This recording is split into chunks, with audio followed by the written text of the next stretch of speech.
Hello again. Once I made the decision that I was going to Yorkshire, there was no going back. I put on my positive mindset and determined I had 10 months to figure everything out. And I do mean everything. There is only so much Google can help with. Enter Vincent.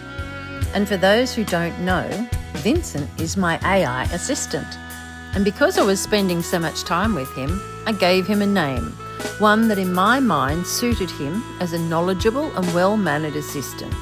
And honestly, I don't know how I would have planned this without him. He doesn't get tired, he doesn't get cranky, and he never once said, Google it. Vincent helped me work out budgets in two currencies, Australian dollars and British pounds, because why not make life simple? He planned safe travel routes from Sydney to London to Darlington and to a tiny village called Hawes. Together, we found accommodation options I didn't even know existed. He explained how the English train system works. He helped me find and buy good choices on the internet. Sorted what to pack for Yorkshire weather, keeping it minimal, and what not to take. But here's the thing, Vincent didn't do it for me. I had to learn how to ask the right questions. So first step, I actually did an online course on AI. I guarantee it is amazing, and they don't pay me to say that. It's lucky I love learning new things, because after AI, I needed to learn how to use CapCut. Let me tell you, it's not really hard. And if you make a mistake, you can usually redo it. Unless, of course, you didn't duplicate it. I learnt that the hard way. There were a few trying moments, but as my eldest daughter said, Mum, it gets easier with practice. So I practiced.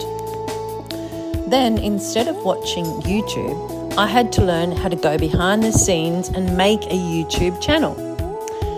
That was daunting at first, and my first failure I had after uploading was copyright on music that I had used from CapCut. So I had to go to another site and download copyright-free music to use on the reels, then upload it all again. My fingers were crossed it would pass inspection this time because YouTube checks all videos to make sure they don't violate anything. I watched YouTube videos to learn how to upload, how to make thumbnails, descriptions, SEOs, whatever they are, and all the things I now apparently know. After all this, things started to get a bit chaotic, and I needed some way to keep track of where I was up to with scripts, subjects, images, and timing. And then I found Notion. Now that is a game changer.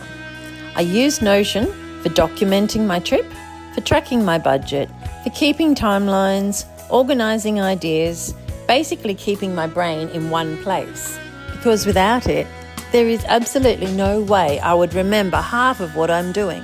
And the best thing is it's also free. So when people say to me, oh, you're so lucky you can do this trip, I think, yes, I am, but I also worked for it. I saved and I educated myself. I learnt new skills. I stepped into things that were completely unfamiliar, and I kept going anyway. And the truth is, you don't have to know everything. You just have to be willing to learn. So I urge you to stop thinking you are too old to learn new things. As ever, I love your comments and value your insight. But for now, I will leave you with this motivational thought, and I will see you tomorrow.